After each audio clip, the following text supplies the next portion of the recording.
to change the name or not to change the name? That is the question. Once again, this comes up every so often. There's a move afoot, if you will, although be it not too big a move or not too big a foot, to change the name of the Washington Redskins to something else, to anything else practically, except Redskins, because some say it's racist, it's bigoted, it's anti-Native American. Joining us now is Peter Keating, senior writer at ESPN The Magazine. Hey, Peter, how are you? Good. Thanks for having me on, Steve. I appreciate it. It's my pleasure. I really appreciate you coming on. Okay, so let's talk a little bit about this. Slate.com said the other day through editor David Plotz that that's it. They're not going to use the name Redskins anymore. I mean, I guess they're just going to say Washington and just take out Redskins, or maybe they'll name it something else on their own. I have no idea, or call them RS, but that would still signal Redskins. So why is this coming up again, and is this move any more serious than in the past? Well, I think it's coming up because the court case, there have been court cases about this involving the trademarking of the name Redskins. Going on for something like 13 years. And you're not supposed to be able to trademark a name that is patently, no pun intended, offensive. And the government back in 1999 ruled in favor of the protesters, but that got thrown out in court. But a new case emerged based on plaintiffs who say they have some standing about being offended by the name. And so because this drags on, and there are people who, have a forum about this. It crops up every now and then, and then the other thing is that, like the Cowboys or the Yankees, the Redskins, because of where they play and their owner and their tradition, they're one of those teams that's always in the news. There are a number of teams named Braves or Warriors. I mean, there is not this ruckus over the Golden State Warriors, right? But the Redskins are always courting controversy of one kind or another. Yeah, I'm drawn to them. I'm glad you said Braves because I'm always reminded of they're just not called the Braves. They still do the tomahawk chop, as far as I know. And I just in my mind's eye, I can't get rid of the image of Jane Fonda and Ted Turner, two bigger liberal hypocrites there aren't, standing up and standing up, owning the team and doing while they do the tomahawk chop. But that aside, Snyder, the owner, says he's not. I mean, I'm right?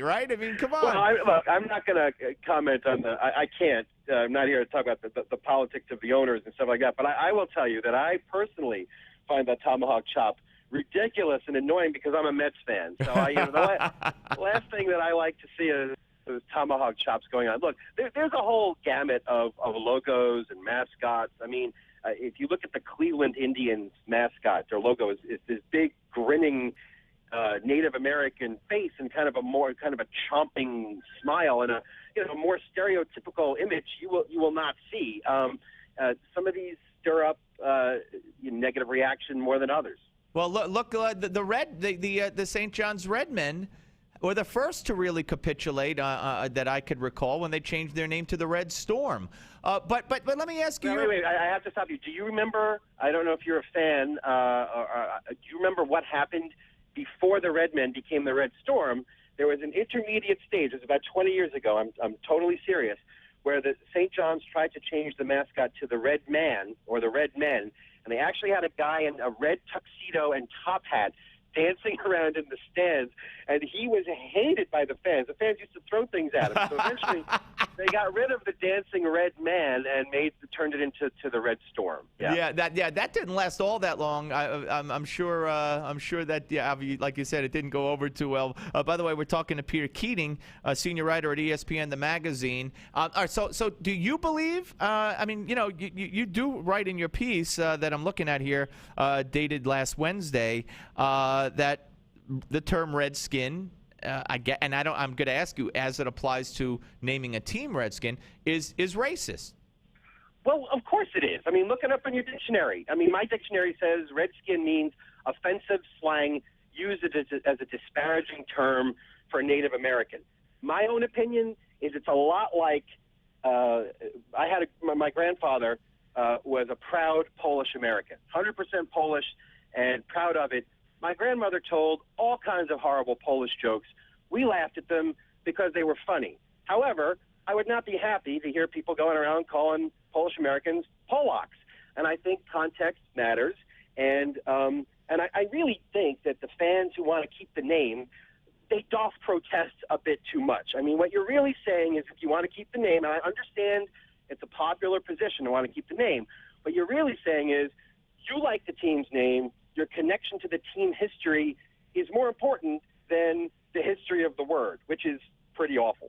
Well, Snyder's not going to change it, so he says, and I think you point out in your piece that 80% or 70-some-odd% of the people the fans don't want it changed either. You do address the claim that they'd suffer monetarily if they change, and you point to other changes that have been made in the past and how that's not the case. Of course, that doesn't necessarily prove that it'll hold true here. But that aside, what I'm really shocked about, to be honest with you, is that Roger Goodell, the NFL commissioner, and I hope they don't change it, but I'm shocked that Goodell is basically supporting the Redskins.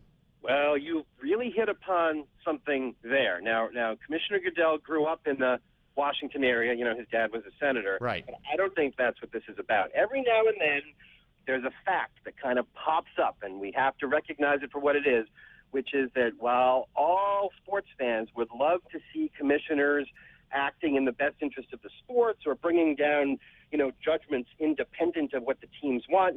Fans have this image of Kennesaw Mountain Landis with his fiery white hair, slamming a gavel down. The truth is the commissioner works for the owners.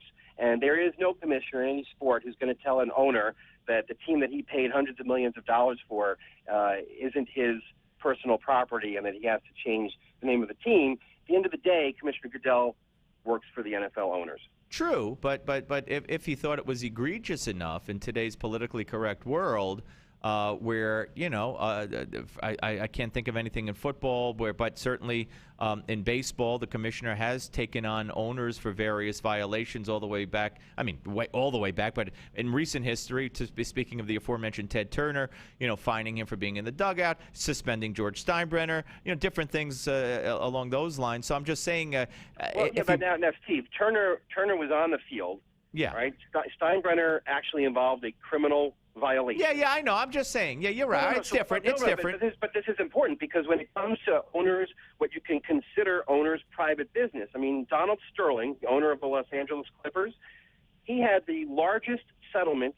He was on the wrong side of it. The largest settlement ever reached in a federal housing discrimination case. Okay, and the NBA, which proudly proclaims itself as being progressive on race relations, and David Stern, got his start as a lawyer handling fair housing cases. They've never said a peep about it. Right. Because to the commissioner, what the owners do with their private property and their private lives, basically, is private. There's codes of conduct for fans and a lot of rules of conduct for players. I have never walked into a stadium and seen the owner's code of conduct posted anywhere. That's a very, very good point. Hey, listen, I hope you'll come back, Peter. I understand that you used to listen to WR show a little bit. I did. I've been listening to you for a long time, Steve. I also live in New Jersey, so it's a pleasure to be on with you. Well, thank you. I really appreciate that, and we'll talk to you again. Thanks for coming on, and thanks for the schedule change. Appreciate that, too. Thank you very much. Take care. Peter Keating, ladies and gentlemen, senior writer at ESPN.